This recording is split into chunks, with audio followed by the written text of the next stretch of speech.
ጋዜጠኝነት እንዴት በግለሰቦችስ ሊፈተን ቻለ? ማጅራቴን ጭንቅላቴን ሁሉ እየቀጠቀጡኝ ወደ ላይ ወስደው ጣሉኝ፣ እኔ በማላውቀው ቦታ። ይሄ ነገርስ እንዴት መስተካከል ይችላል? አማራ ሴሜቲክ ነገድ ነው። ኦሮሞ በወረራ ይሄን ያህል ሰፊ መሬት ይዟል።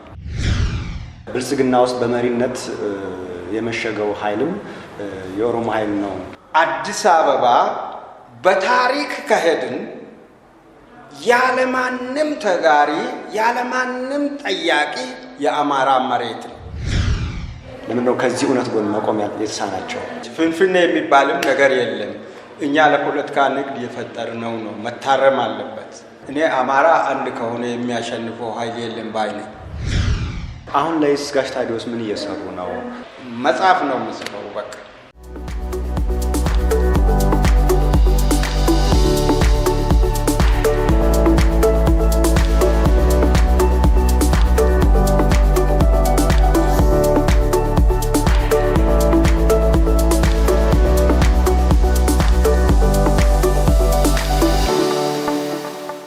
ሰላም ጤና ይስጥልን ውድ የአሻራ ሚዲያ ቤተሰቦች፣ እንደተለመደው ዛሬም የአሻራ እንግዳ ፕሮግራማችን ተጀምሯል።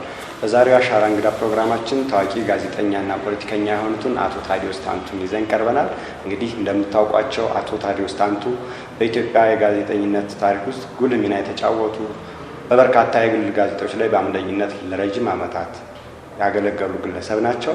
ዛሬ ከእሳቸው ጋር ቆይታ እናደርጋለን። እንድትከታተሉን በአክብሮት እንጋብዛለን። ውይይቱን በመምራት እኔ ምስጋናው በለጠ አብሬያችሁ ቆያለሁ። ጋሽ ታዲዮስ ታንቱ እንግዲህ ይህን ቃለ መጠይቅ ለማድረግ ፈቅደው ስለመጡ እጅግ አድርገን በተመልካቾቻችን ስም እናመሰግናለን። እንኳን ደህና መጡ። እንኳን ደህና ቆያችሁ።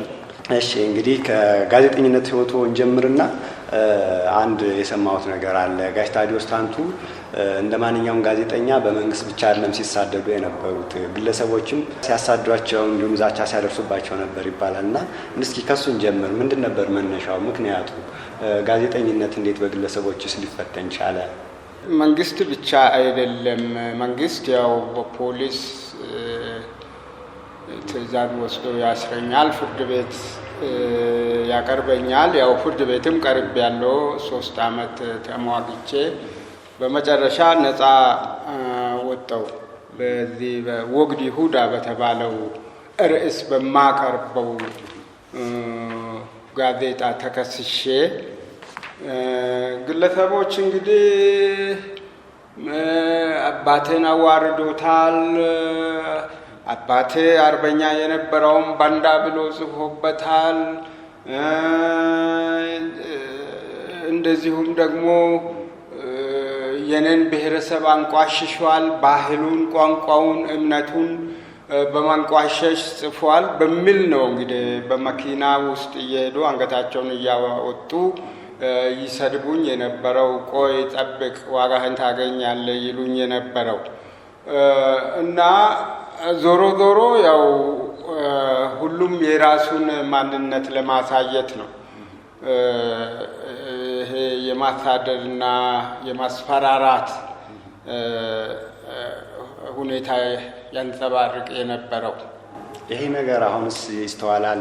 አሁንም በተለያዩ ሚዲያዎች እየቀረቡ ገለልተኛ የሆኑና በሀገር ግንባታ ላይ የሚያተኩሩ አስተያየቶች እንዲሁም ደግሞ የተሳሳቱ የታሪክ ትርክቶች እንዲታረሙ አስተያየት ይሰጣሉና ከዚህ ጋር በተገናኘስ እንደዛው ተመሳሳይ ነገር ይገጥሞታል አሁን ላይ? አሁንም አልፎ አልፎ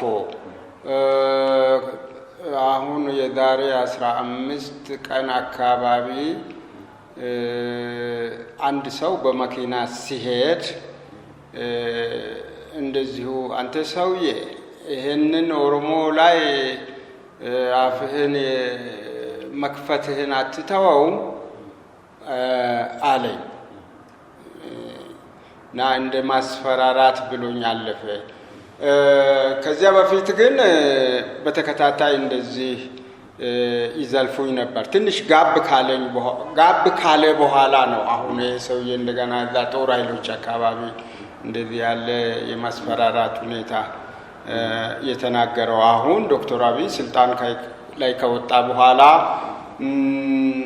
ነሐሴ 23 ቀን 2012 ዓመተ ምህረት እንደውም ድብደባም ፈጽመውብኛል ፖሊስ ነን የሚሉ ሰዎች አንዱ ነው። ፖሊስ መታወቂያ ያሳየኝ። ከሾፌሩ ጋር 4 ነበሩ እና በመኪና ገፈታትረው አስገብተውኝ በአዲሱ ከተማ ማዕከላዊ ትሄዳለህ ነው ያሉኝ። እሺ እንግዲህ እዛ ስደርስ ምን እንደሚጠይቁኝ እሰማለሁ ብዬ ሳለሁ በዚያ አሳልፈው በአዲሱ ከተማ ወደ ላይ በአዲሱ ገበያ ወደ ላይ ወስደው ጣሉኝ። እኔ በማላውቀው ቦታ እኔ እነሱ ሲደበድቡኝ በተቻለኝ መጠን ጥርሴንና ዓይኔን እንደዚህ እየተከላከልኩ በሁለት እጄም እነሱ ሊሰነዝሩ እጃቸውን ሲያነሱ እንደዚህ ዓይኔን እና ጥርሴን እየተከላከልኩ ይህን አንገቴን፣ ጉንጬን፣ ማጅራቴን፣ ጭንቅላቴን ሁሉ እየቀጠቀጡኝ ቆይቼ መጨረሻ ላይ ያው ባልኩህ ቦታ ከአዲሱ ገበያ በጣም ርቆ ወደ ላይ ወስደው በል ሁለተኛ በብሔር ብሔረሰቦች ላይ አፍህን እከፍታለሁ ብትል ወዮልህ። አንተ የምን ቤት ነህ? ኦሮሞ እንዲህ አይነት ህዝብ ነበር የምትለው? አንተ ማነህ ሲዳማን የምተንቋሽሸው? አንተ ማነህ ወላይታን እንዲህ ነበረ አሁን ኢትዮጵያ ነች ያሰለጠነችው የምትለው? አንተ ማነህና ነው ጋሞ፣ ጎፋ፣ ዳውሮ፣ ኮንሶ እንዲህ ነበር እያልክ የምትናገረው? ማን ነው ወኪል ያደረገ?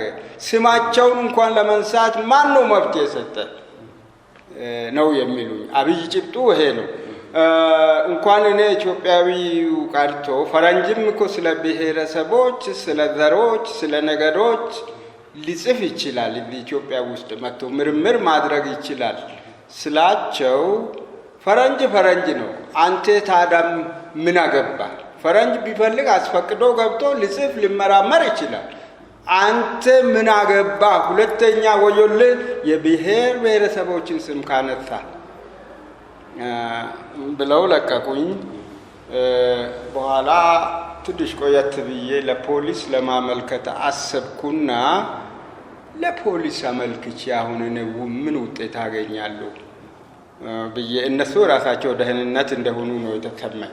ያው ፖሊስ ነን ይላሉ ደህንነቶችን። ሁለት አይነት መታወቂያ ያላቸው ዩኒፎርም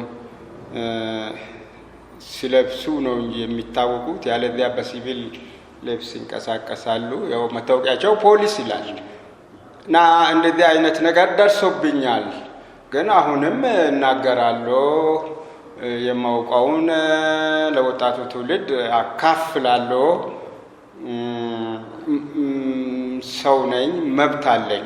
ስለማንም ብሔረሰብ ለመጻፍ፣ ለመናገር፣ አስተያየት ለመስጠት፣ ባህሉም ለመናገር እንኳንስ የኢትዮጵያውያን የወገኖችን ባህል ወግና ልማድ ቀርቶ የፈረንጅ ሀገርንም የሌሎች አፍሪካ ሀገር ሰዎችንም ታሪክ ባህል የመጻፍ መብት አለኝ። ይሄ ሰውን አትናገር፣ አትጻፍ፣ አታውራ ብሎ መከልከል የሚችል ያው ሞት ብቻ ነው እንጂ በዚህ ምድር ላይ ይህንን አደርጋለሁ ብሎ የሚያስብ መንግስት ወይም ግለሰብ ወይ ጡንቸኛ ነኝ ወይ ባለተራ ነኝ የሚል ካለ ሞኝነት ነው፣ መከልከል አይችልም። እንግዲህ ከዚህ ጋር ተያይዞ እርስዎ በተለያዩ ሚዲያዎች በጽሁፍ ሚዲያዎችም ለበርካታ ጊዜ አስተያየት ሰጡበት የነበረው ይሄ ስህተት የሆነ የጨቋኝ ተጨቋኝ ትርክት አለ፣ ይሄ ሀሳቤም መንግስት ሆኗል እና መሻሻል አለበት የሚል ነው። ይሄ ነገርስ እንዴት መስተካከል ይችላል? አሁንም ቢሆን ይሄ ተረኝነት ስሜቱ የዛ ውጤት አይደለም ወይ?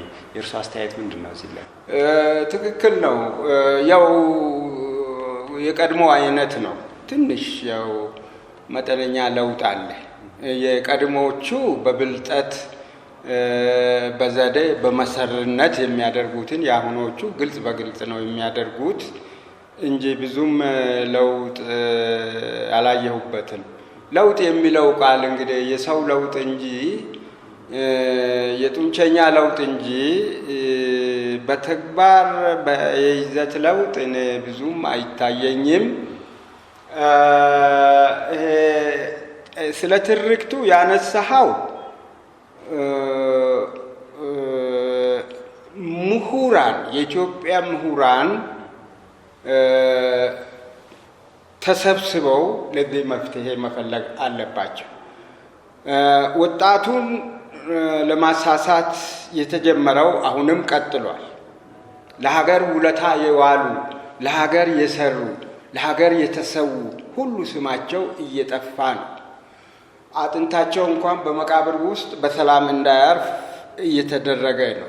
ይህ ሁሉ ሲሆን ግን ምሁራን በአድርባይነት አንገታቸውን አቀርቅረው ሆዴ ይበልጥብኛል፣ ምቾቴ ይበልጥብኛል፣ ኑሮዬ ይበልጥብኛል፣ ነገ ሹመት አገኛለሁ፣ ስልጣን አገኛለሁ፣ ህንፃ አገኛለሁ፣ ቤት መሬት ይሸለማለሁ በሚል አቋም ህሊናቸው እያወቀ ዝም ብሏል። ምናልባት ወጣት ምሁራን በእናንተ ዕድሜ የሚገኙት እንኳን ባያውቁትም ሽማግሌ ምሁራን አሉ። ጡረታ የወጡም አሁን ዩኒቨርሲቲ ውስጥም ጡረታ ወጥተው እንደገና በኮንትራት የሚሰሩም አሉ። እነዚህ እውነተኛውን የኢትዮጵያን ታሪክ ያውቃሉ። ለፖለቲካ ንግድ ተብሎ ይሄ ሁሉ ነገር ሲበላሽ ዝም ብለው ያያሉ። የሐሰት ትርክት ፈጽሞ የፈጠራ ተረታ ተረት ወሬ እየሰሙ ዝም ብለዋል። ይሄ በእኔ አተያይ ሀገርን መካድ ነው፣ የሀገር ክህደት ነው። ኢትዮጵያን የፈጠራት ዳግማዊ አጼ ምኒልክ ናቸው ሲባል የምኒልክ ቀጥታ ተወላጆችና ቀደም ሲል ለዳግማዊ አጼ ምኒልክ ታላቅ ክብር የነበራቸው አሁን የፖለቲካውን ትኩሳት ተከትለው አቋማችን ከቀየሩ ሀገራቸውን ክደዋል፣ ሀገራቸውን ሸጠዋል።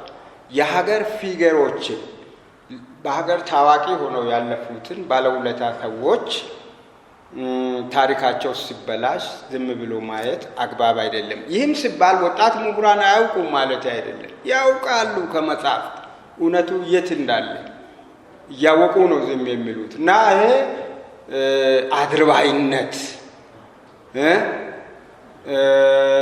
መስሎ መኖርን የመፈለግ ጊዜ ለሰጠው ሁሉ ተንበርካኪ መሆን ነው እና ይሄ መታረም አለበት። ምሁራን ወደ ህሊናቸው መመለስ አለባቸው። እውነተኛው የኢትዮጵያ ታሪክ በአጼ ኃይለ ሥላሴ ዘመነ መንግስት በዩኒቨርሲቲዎች ይሰጥ የነበረው አሁንም አለ፣ የትም አልጠፋ። ያን ጊዜ በዩኒቨርሲቲዎችና በከፍተኛ ትምህርት ቤቶች በሃይ ስኩል ይሰጥ የነበረውን መልሶ አምጥቶ ለዛሬው ልጆች መስጠት ብቻ ነው። ለዛሬዎቹ ተማሪዎች ታሪኩ እኮ የትም አልሄደም። ይዘቱን በአበላሽተው አጣመው ነው። አሁን ሞጁል የሚባል ምሁራን ተሰብስበው ጻፉት የተባለውን አይቼዋለሁ።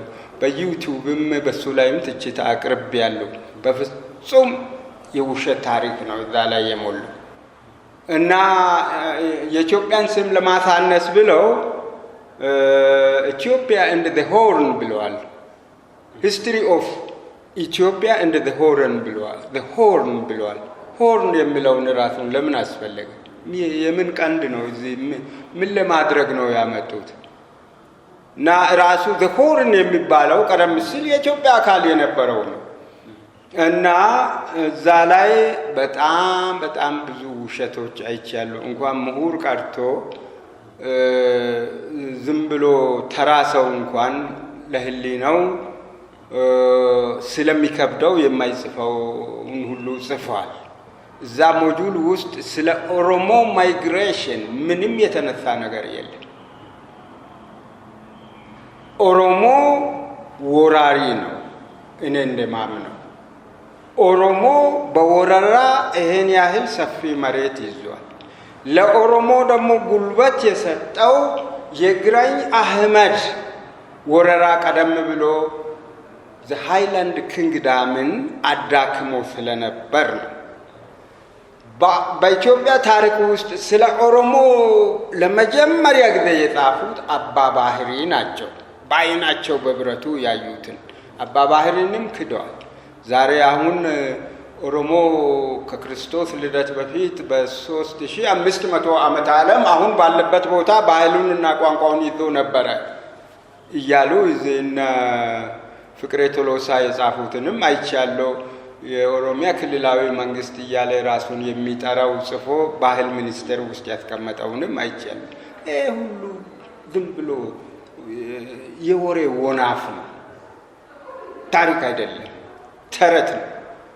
ኦሮሞን ከ16ኛው መቶኛ ክፍለ ዘመን በተለይም ከ1520 በፊት በዓለም ታሪኮች ላይ ስትፈልግ ውለህ ብታድር ልታገኘው አትችልም።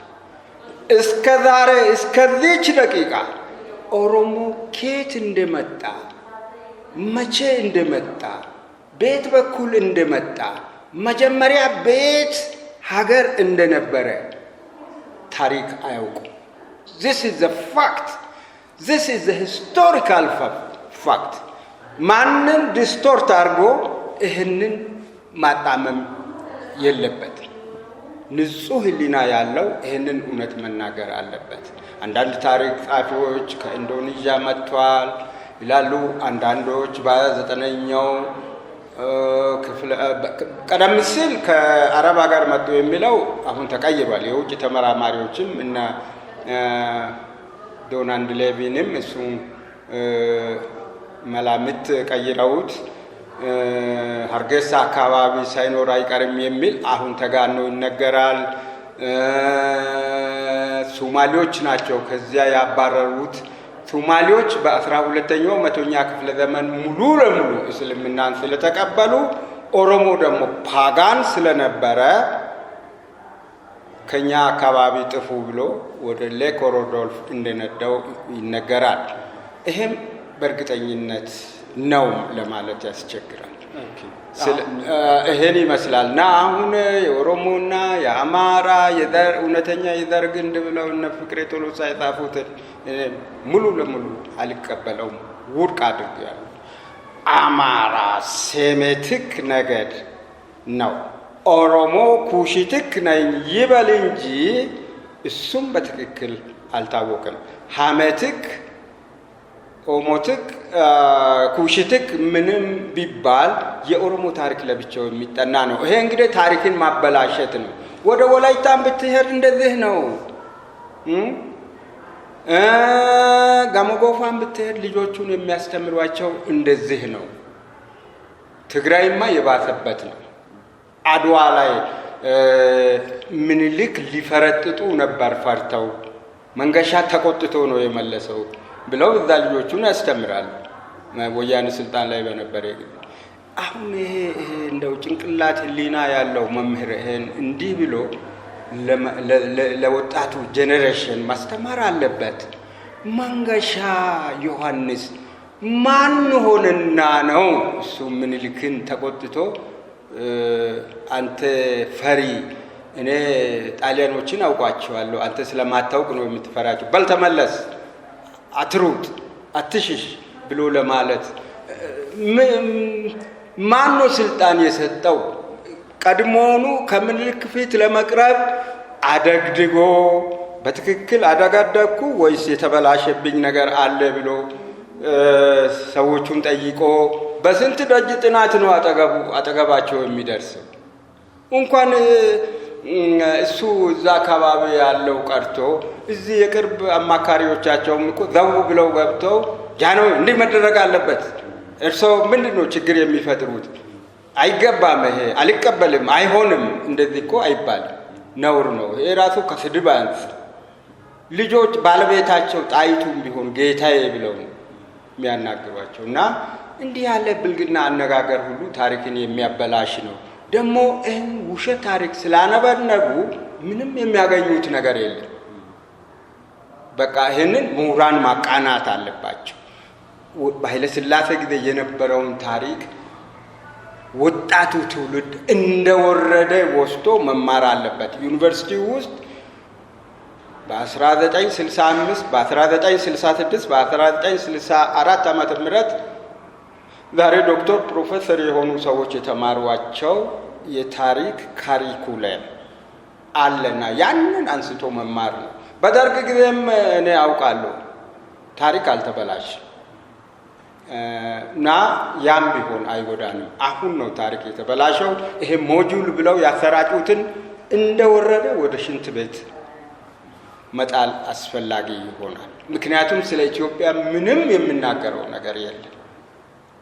የሚናገረው ስለ አፋር አካባቢ ጦረኞች፣ የእስላሞች ወደ ላይ ራሳቸው ነፃ ሀገር ሆነው የተስፋፉ መሆናቸውን የማሳየት ምናምን ነው እንጂ ኢትዮጵያ ከጥንት ጀምሮ ከዛሬ 5000 ዓመታት በፊት አንስቶ መንግስትነቷም ሳይቆራረጥ ሉዓላዊነቷም ሳይገፈፍ በተከታታይ መንግስትነት እየተገዛች እየተዳደረች እስከ ዛሬው ቀን እንደደረሰች የሚናገር ታሪክ ነው ለወጣቱ ትውልድ መቅረብ ያለበት። በዚህ በረጅም ዓመታት ኢትዮጵያውያን ምን ሰሩ፣ በቴክኖሎጂ፣ በጥበብ፣ በሳይንስ ምን አስገኙ ቢባል ያ ሌላ ጥያቄ ነው። በቃ ሀገራችንን ግን በሉዓላዊነት አቆይተናል።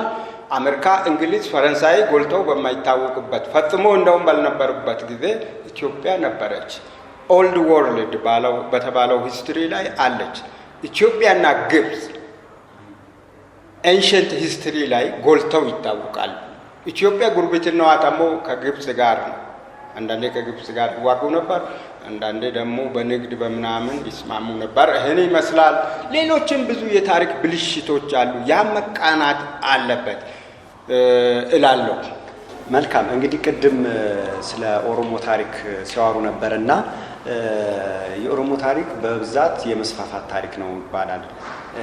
አሁንም ይሄ ሐሳብ ያለ አሁንም የኦሮሞ ፖለቲከኞች ወደ ቤኒሻንጉል ጉሙዝ ክልል መተከል እንዲሁም ደግሞ አዲስ አበባ ላይ ይገባኛል ጥያቄ በማንሳት የመስፋፋት አሁን ደግሞ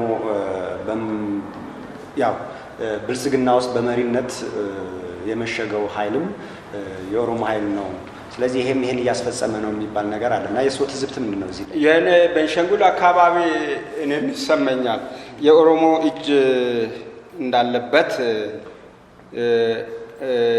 ይሰማኛል። ጦርነቱ እዛ አካባቢ ግድያው እንዳይቆምም ችላ የተባለው ምናልባት ለኦሮሞ በተዘዋዋሪ መንገድ እድል ለመስጠት ታስቦ እየመሰለኝ በጥርጣሬ ነው የማየው። አዲስ አበባም የእኛ ነች የሚባለው ይሄንን አንቀበልም። አሁን አንድ ነገር አለ ልጆች፣ ማናችንም ጦርነት አንፈልግም። አንተም መሞት አትሞት፣ እሱ ልጅን መሞት አይፈልግም። እኔ ደግሞ ከእናንተ በእድሜ በጣም የሚበልጠውም ሰውዬ እግዚአብሔር በቀኑ በክብር አቆይቶኝ ቤቴ ተኝቼ አርጅቼ የልጅ ልጅ አይቼ ቢሞት ይሻለኛል እላለሁ። ማንም 120 ዓመት አረጋዊም ቢሆን መሞትን አይፈልግም። ግዴታው ግን ከመጣ በውርደት ከመኖር መሞት ይመረጣል። በዚህ አምናለሁ። ቢያንስ በመርህ ደረጃ ይህንን ይቀበላለሁ። የግድ ከሆነ ደግሞ በተግባርም ይህንን ይቀበላለሁ። ዓለም ሰልጥኗል። ከጦርነት ይልቅ ዲፕሎማሲና የፖለቲካ እውቀት የበለጠ ዋጋ አግኝቷል። ግን እብሪተኞች ይህንን አያውቁ። አሁን ህዋቶች ይህን ቢያውቁ ኖሮ እንደ ውሻ የትም እየተገደሉ አይጣሉም ነበር። ስለዚህ አዲስ አበባ የእኛ ነው የሚል ሰው ካለ ለሱ በሚገባው ቋንቋ ለመንገር ሁሉም ሰው የስነ ልቦና ዝግጅት ማድረግ አለበት። ማናችንም ጦርነት አንፈልግም። ቤኒሻንጉልም የእኛ ነው። እኔ እንደውም አንድ ጊዜ ሰምቻለሁ፣ አበራ ከሚባል ኦሮሞ ጋር ብዙ ተከራክረናል። አንተ የአማራ ጠበቃ ነህ እንደ ምን አገባ አንተ ምን አገባ ጠበቃ ነህ ለአማራ አለና ክርክር አነሳ። ስሙ አበራ ነው። የአማራን ስም ተሸክሟል፣ የራሱን ስም ተጸይፎ። አይሆንም ይሄ አንተ ወላይታ ነህ። እዛ ጦናን ምኒልክ ወሮ እጁን አስሮ አምጥቶ እዚህ ስጋ አብልቶታል። ምኒልክ ራሱ አማራ ነው። ለአማራ ምን ጥብቅና ትቆማለህ አለና ክርክር ሲያነሳ፣ በዚህ ሂደት ጎጃም የኛ ነው አለ። የጊዜ ጉዳይ ነው እንጂ ዝሆል ጎጃም የኦሮሞ ነው አለ። የልማ ደንሳ ምን እየጠቀሰ ኦሮሞ ነው አለ።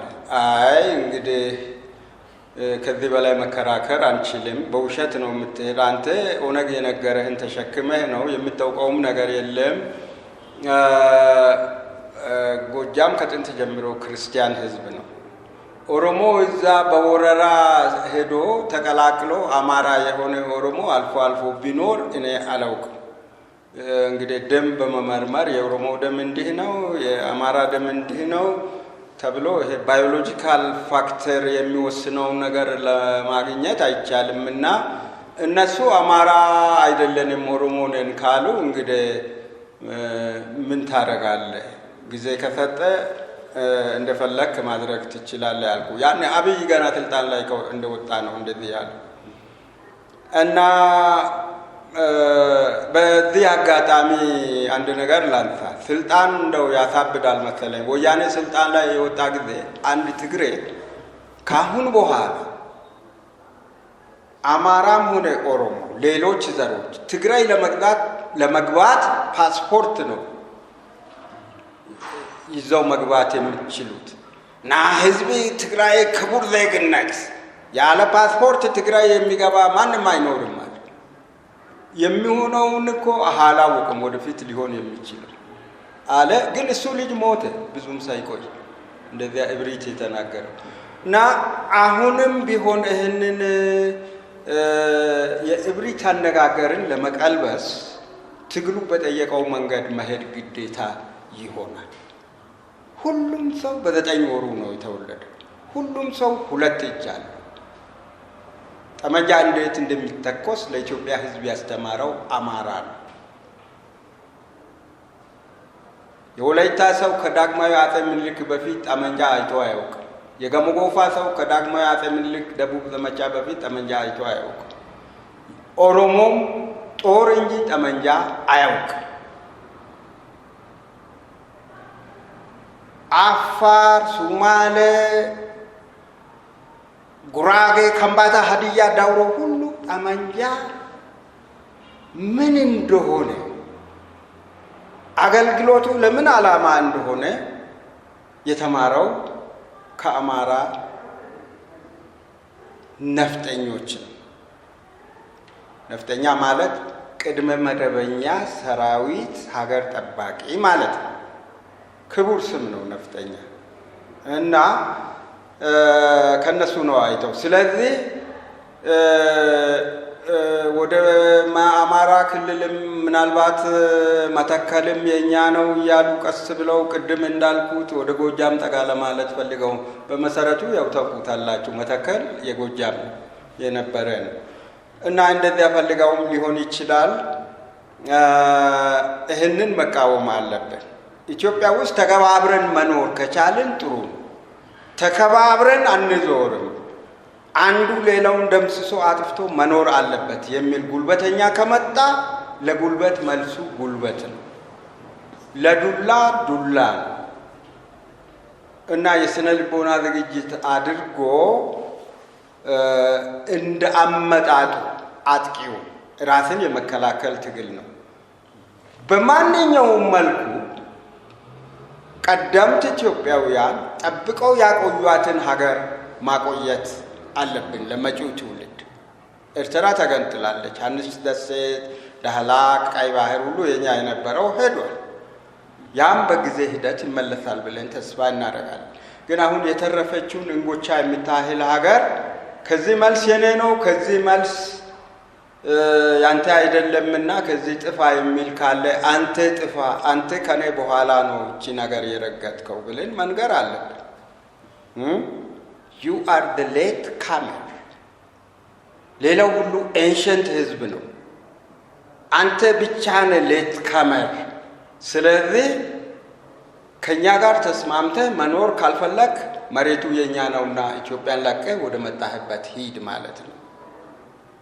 ኦሮሞችን ብቻ አይደለም፣ ትግሬዎችም ቢሆን የአማራ ደም እዛው መቀሌ፣ ሽሬ፣ ታምቤን፣ አምባራዳ፣ ማይጨው ሁሉ የፈሰሰው የአማራ ልጅ ደም ነው ከፋሽስት ኢጣሊያ ጋር። አድዋ አሁን ልናከብር ነው። አድዋ ላይ ያ ሁሉ የረገፈው የአማራ ልጅ አይደለም፣ የትግሬ ልጅ ነው። ጥቂት ወታደር ይዘው በመጨረሻው ሰዓት ገቡ። ምኒልክ ካሸነፈ እኛን አይለቀንም ብለው፣ ግን ያበረከቱት አስተዋጽኦ ትንሽ ነው።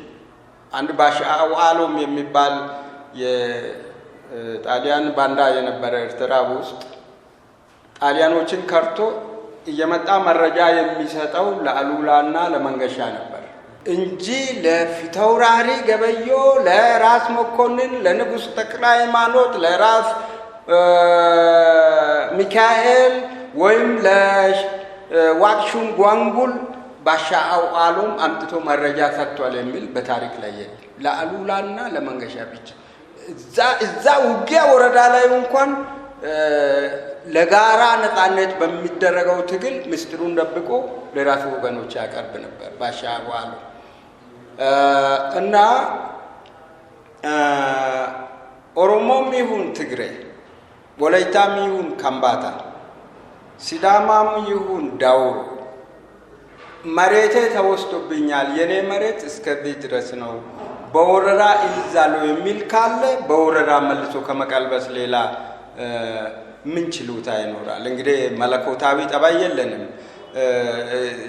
በሌላ በመንፈስ ቅዱስ ረግመን ከዚያ ልናስወግዳቸው አንችልም። መሬቱ የኢትዮጵያ ሕዝብ ነው። ኢትዮጵያዊነትን በጽኑ አቋሙ የተቀበለ ሁሉ መኖር አለበት የሚል አቋም ይዘን መከላከል አለብን። አዲስ አበባ በታሪክ ከሄድ ያለማንም ተጋሪ ይደግማሉ። ኦሮሞም ይስማ። የሞተ ኦሮሞ መቃብር ውስጥም ሆኖ መስማት ከቻለ ይስማ። አዲስ አበባ በታሪክ ከሄድን ያለማንም ተጋሪ ያለማንም ጠያቂ የአማራ መሬት ነው። በታሪክ የአማራ መሬት ነው። እደግማለሁ። አዲስ አበባ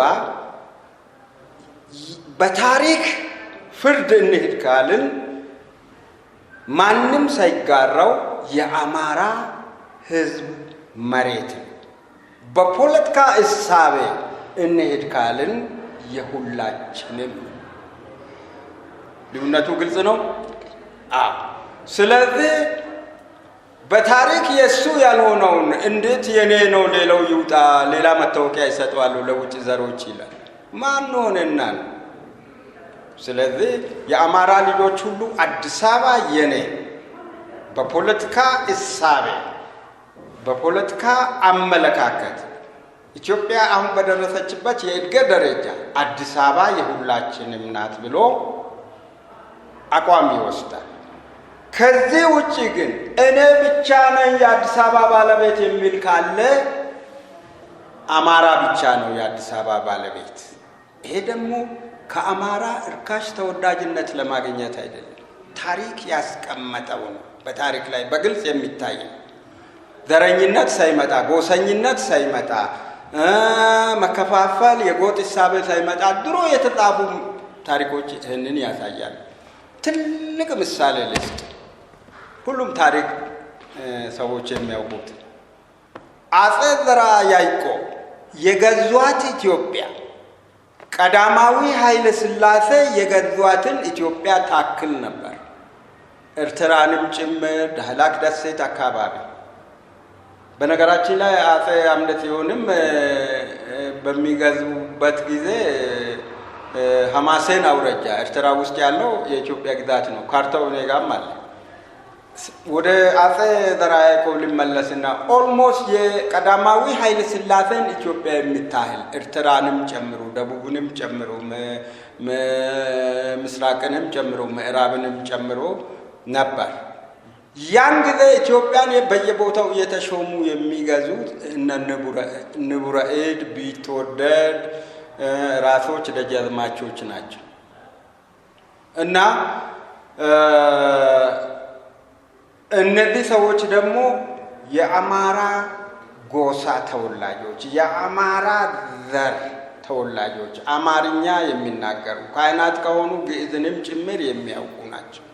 ስለዚህ መላውን ኢትዮጵያ አፄ ዘርዓ ያዕቆብ የቀዳማዊ ኃይለ ሥላሴን ያህል ግዛት ሲያስተዳድሩ አዲስ አበባ ያኔ የት ነበረች? አዲስ አበባ ከብቶች የሚፈነጩባት ትንሽ ዳሶች ምኖች እንደዚህ ገበያ ምናምን የገጠር ሰዎች የሚሰበሰቡባት ትሆናለች እንጂ መሬቱ የነበረው በአማራ እጅ ነው። የግድ እንደ ዛሬው ፎቅ ህንፃ ተሰርቶ መታየት የለበትም። በምኒልክ ዘመንም ህንፃ አልተሰራም፣ ሳር ቤቶች ናቸው። በኋላ የታኒካ ቤቶች ተብሎ ቆርቆሮ መምታት ተጀመረ። ሌላው ደግሞ ሌላ ማስረጃ በታሪክ ብንሄድ ላልኩ ይሄ የአፄ ዘርዓ ያዕቆብ ትክክል ነው፣ ታሪክ ያወቀው ነው። አፄ ልብነ ድንግል እዚህ ሞጆ አካባቢ ሽምብራ ኩሬ ላይ ከግራኝ አህመድ ጋር ሲዋጉ ሰራዊቱ በሙሉ የሚሄደው በዚህ በአዲስ አበባ በኩል ነው። እዛ የተሰበሰበው ክርስቲያን ሁሉ ካለበት፣ ክርስቲያን እንግዲህ አማራ ነው። ሌላው በአብዛኛው ያን ጊዜ በ16ኛው መቶኛ ክፍለ ዘመን ፓጋን ነው። ግራኝ አህመድ ወደ ሶማሌ አካባቢ ሙስሊሞች ነበሩ። ኢቨን አፋርም ሙስሊም የሆነ አይመስለኝም። አደሬ ምናምኑ ሁሉ ይሄ ስልጤ ግራኝ አህመድ ነው በኋላ በጉልበት ሙስሊም ያደረገው። ሶማሌ ግን ቀደም ብሎም ሙስሊም ነበር እና ሰራዊቱ የሚሄደው በዚህ ነው። አዲስ አበባ ውስጥ ሳያርፍ በአየር ነው። አየሩ የአዲስ አበባ አየር ከሆነ ያው አዲስ አበባ ነው። አሁንም የታሪክ ማስረጃ ይህንን ያሳያል። እና ግራኝ አህመድ እየጠነከሩ ሲመጡ አፄ ልብነ ድንግል ተመልሰው ወደ አማሃራ ወደ ቤተ ርስታቸው ገቡ። ውጊያው ግን ቀጥሏል። በየቦታው አብያተ ክርስቲያን ይቀበሩ ነበር። እዚህ አዲስ አበባ ምኒልክ ጽላቱን ግራኝ አህመድ ጽላቱን ይዞ እንዳይሄድ ጽላቶች ይቀበሩ ነበር። ነዋየ ቅዱሳት ይቀበሩ ነበር። አዲስ አበባም ተቀብረዋል። በአዲስ አበባ ዙሪያም ተቀብረዋል። ስለዚህ እነዚያ ጽላት የሚቀብሩ ነዋየ ቅዱሳት ይዘው የሚሸሹ ሁሉ አማሮች ናቸው ካህናቱ። ሌላ ማን ሊሆን ይችላል? በ16ኛው መቶኛ ክፍለ ዘመን አማሮች ናቸው። ስለዚህ ይህም አንድ ማስረጃ ነው። እዚህ ሞጆ ጦርነት ሲካሄድ አዲስ አበባ በማን እጅ ነበረ? ኦሮሞ ገና አልመጣም፣ የት እንዳለም አይታወቅም። በማን እጅ ነበረ? በአማራ እጅ ነው። እርግጥ ከተማው የተስፋፋ አይደለም። በመጠኑም ቢሆን ደብረ ዘይት፣ ደብረ ብርሃንና አንኮበር አካባቢ ትንንሽ ከተሞች ነበሩ እንጂ ከተማ እንደዚህ የተስፋፋ አይደለም። ግን መሬቱን የሚቆጣጠረው አማራ ነው። ግዛቱ የአማራ ነው። ሌሎች እንግዲህ በጣም ዝርዝር አዲስ አበባ የአማራ መሆኑ የሚያሳዩ ነገሮች አሉ። ወደ ዳዊት ሶስተኛ፣ ወደ ዳዊት ሁለተኛ እንደዚህ ወደ ኋላ ተመልሰን ስንመረምር ከተማውን እዚህ ሊቆረቁሩ አስበው እንደነበር ቤተ ክርስቲያን ለማሳነጽም ሙከራ እንደተደረገ ሁሉ የሚያሳዩ ነገሮች አሉ እና በአዲስ አበባና በአዲስ አበባ ዙሪያ ያን ጊዜ ቤተ ክርስቲያን እንደነበረ የታወቀ ነው። ቤተ ክርስቲያን አብያተ ክርስቲያን ከነበሩ የኢትዮጵያ ኦርቶዶክስ ቤተ ክርስቲያን ያለበት ሁሉ አማራ አለ። ስለዚህ ወደ ታሪክ ከገባን አዲስ አበባ የአማራ ነው እንላለን። ከዚህ ውጭ አልፎ እንደፈለጉ ይሆናሉ የሚል ካለ ደግሞ በሚገባው ቋንቋ ለመንገር ሞትን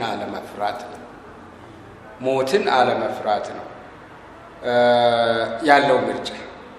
ከዚህ ጋር ተያይዞ አሁን ላይ እንግዲህ አዲስ አበባ የእኛ ናት የሚለው ትርክት በጣም ጎልብቶ አዲስ አበባን በተለያየ መንገድ እስከ መውረድ ተደርሷል እና ይህንን በመቃወም እንግዲህ አዲስ አበባን መሰረት ያደረገ ፓርቲ እስከ መመስረት ተደርሷል።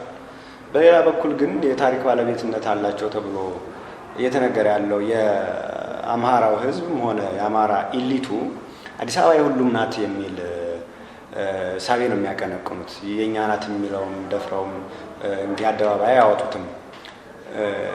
ከዛ በተቃራኒ ግን ሌሎች ብሔረሰቦች አሉ አዲስ አበባ ውስጥ የሚኖሩ ወይም ደግሞ አዲስ አበባ ላይ አሁን ላይ ኑሯቸውን የመሰረቱ በፖለቲካ አይን አዲስ አበባ የሁሉም ናት በሚባለው መስፈርት መሰረት እዚህ ሁሉም የሚኖርባት አለ። ግን ከአማራ ኤሊቶች ጎን የመቆም ዝንባሌ አይታይም። ይሄስ ምክንያቱ ምንድን ነው? ሌላ ተስፋ መቁረጥ ነው? ተሸናፊነት ነው?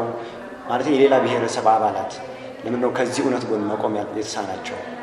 እሺ እኔ አሁን ቆም ያለው አይደለም። ያንተ ጠብታ ነው ተጽዕኖ አያደርግም ብለህ ልትል ትችላለህ። ግን አማራ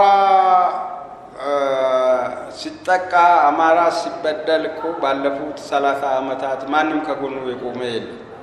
ብዙዎቹ የአማራ ተወላጆችም እኮ አልቆሙለትም፣ አልደረሱለትም። ብአዴን የተባለው ስልጣን ላይ ያለ ስንት አማራ ተጨፈጨፈ። ብአዴን አማራ ሲጨፈጨፍ በቃ ስልጣኔንም ለቅቅ ያለው ትች ያለው አማራ እየተገደለ እኔ በአማራ ስም ስልጣን ላይ አልቀመጥም ማለት ነበረበት። ግን አላለም፣ ሌሎችም አላሉ። እንግዲህ ይሄ የሰው ልጅ ድክመት ነው። በራሱ በግሉ ላይ ካልደረሰበት አይነሳሳም። የአዲስ አበባ ሕዝብ እየተደራጀ መብቱን በዚህ በኑሮ ውድነትም ጭምር ጥያቄ ማቅረብ ነበረበት፣ ግን አላደረገም። ልዩ ልዩ ብሔረሰቦች አሉ። ከልዩ ልዩ ብሔረሰቦች አንዱ ደግሞ ኦሮሞ ነው። ራሱ የኔ ነው የሚለውም ነው። ወላይታ አለ፣ ጋሞ አለ፣ ዳውሮ አለ፣ ጉራጌ አለ፣ ትግሬ አለ። ትግሬ ደግሞ የአማራን መጥፋት የሚፈልግ ነው። ኦሮሞ አዲስ አበባ የኔ ነች የሚል ነው። ጉራጌ ከንግዱ በስተቀር ወደ ፖለቲካው መግባት ብዙም ዝንባሌ የማያሳይ ነው። እንደ ወላይታ፣ እንደ ጋሞ፣ እንደ ዳውሮ፣ እንደ ጎፋ አይነቶች ደግሞ እኔ እንደማስበው ነው በስነ ልቦናቸው የተሸነፉ ዘሮች ናቸው። ሲዳማ ደራሳንም ጭምር በስነ ልቦናቸው የተሸነፉ። ምን ማለት ነው ይሄ? እንደምንም ጉልበት ካለው ጋር ተስማምቼ እንጀራ ልብላ የሚሉ ለሩቅ ዓላማ የተዘጋጁ ያልሆኑ ናቸው እና በዚህም ላይ ደግሞ ህወሓት ሁሉም ዘሮች በአማራ ላይ ጥላቻ እንዲያንጸባርቁ አርጎ ለ27 ዓመታት በደንብ ቀስቅሷቸዋል። ይህም አንድ ምክንያት ነው። ነገር ግን ይህም ሁሉ ድክመት እያለ እኔ አማራ አንድ ከሆነ የሚያሸንፈው ኃይል የለም ባይ ነኝ።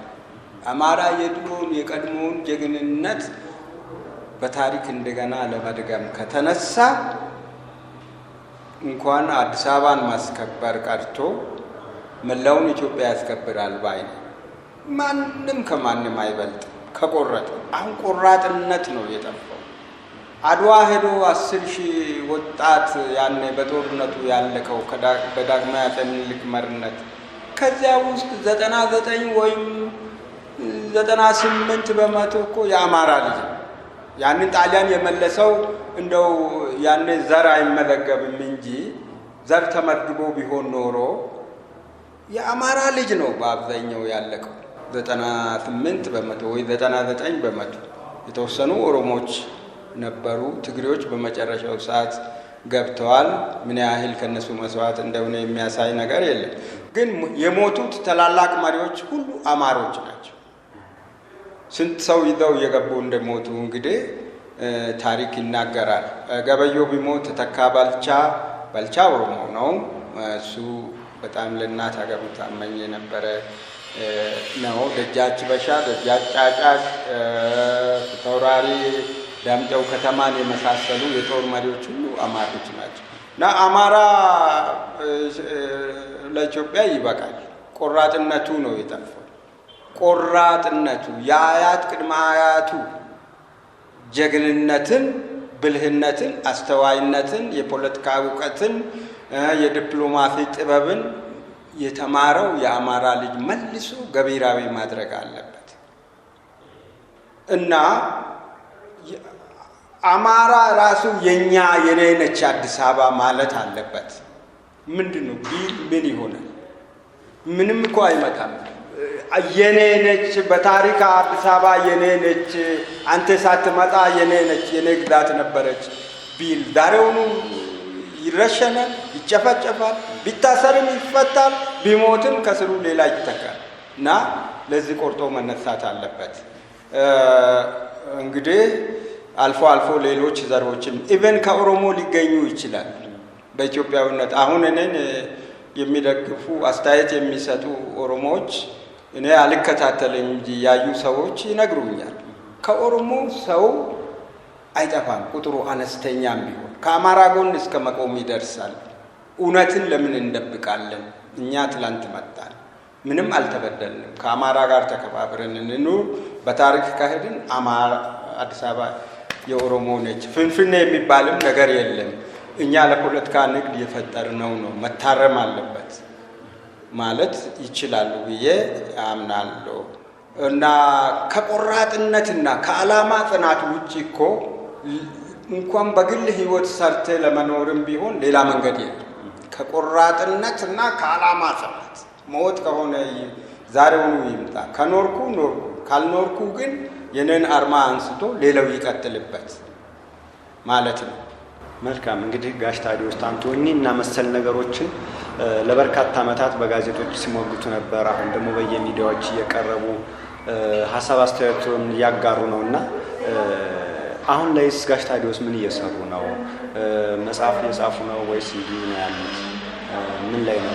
አዎ መጽሐፍ እየጻፍኩ ነው።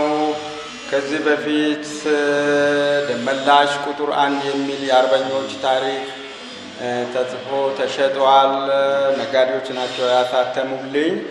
ገንዘቡንም አሟልቶ አልከፈለኝም። የተወሰነ ሰጥቶ ሌላው አልከፈለኝም። እሱን ግን በፍርድ ቤት ስሟገት ጊዜ ከማጠፋ ብዬ ወደ ሌላው ስራ የተመለስኩ። ቀጥሎ የለውጥ ምጥ በኢትዮጵያ የሚል መጽሐፍ ታትሞ ተሸጧል። እሱንም 3ኛ እትም ላይ የተወሰነ ያልተሸጠ አለ አሳታሚው ጋር። እሱም ጋዜጠኝነትና ጋዜጠኛ የሚል ነው። ሌላው ደመላሽ ቁጥር 2 አሁን ጽፌ ጨርሻለሁ። ለህትመት እየቀረበ ነው።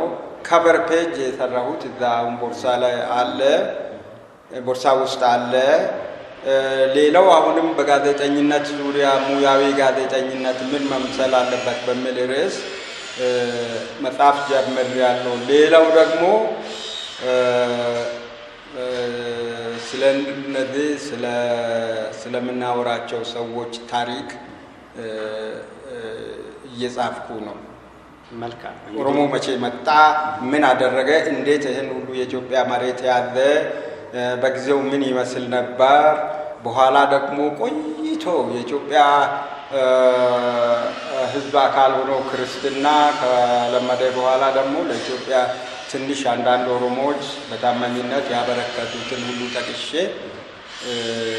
ስለ ተረኞች አቅም በፈቀደ መጽሐፍ ለማድረስ እየጣርኩ ነው።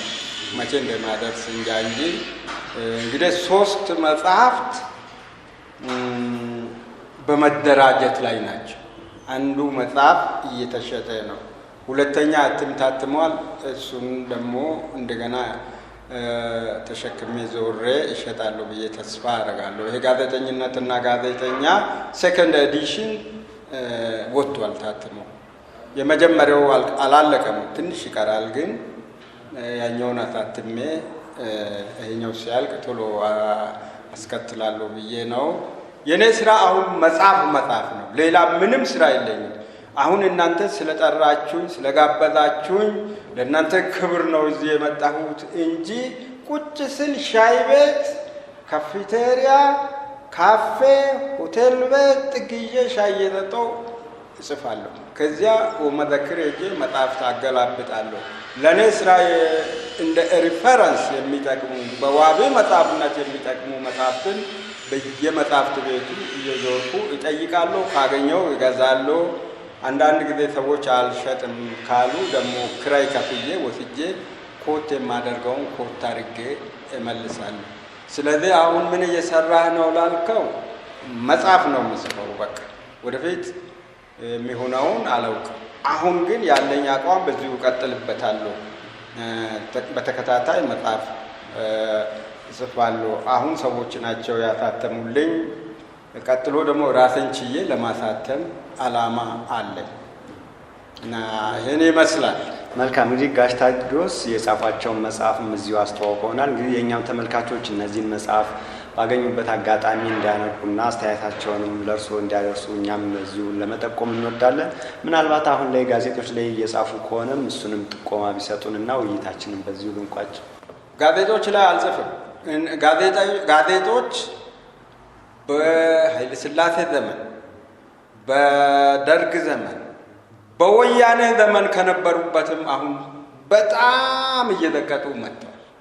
መጽሔቶችን ራሱ ማየት ራሱ የግድ ሆኖብኝ ነው እንጂ ቅዳሜ ፊት ለፊት ካገኟቸው እንዲገለጥ አድርጌ የማየው በጣም እየወረዱ ነው የመጡት። ጋዜጠኝነት በኢትዮጵያ እየሞተ ነው የመጣው። እየሞተ የመንግስት ብቻ ሳይሆን የግሎችም ሞተዋል። ስለዚህ እኔ ጋዜጣ ላይ ለመጻፍ አሁን የኔ የመጽሐፍ አፕታይቴ ክፍት አይደለም እና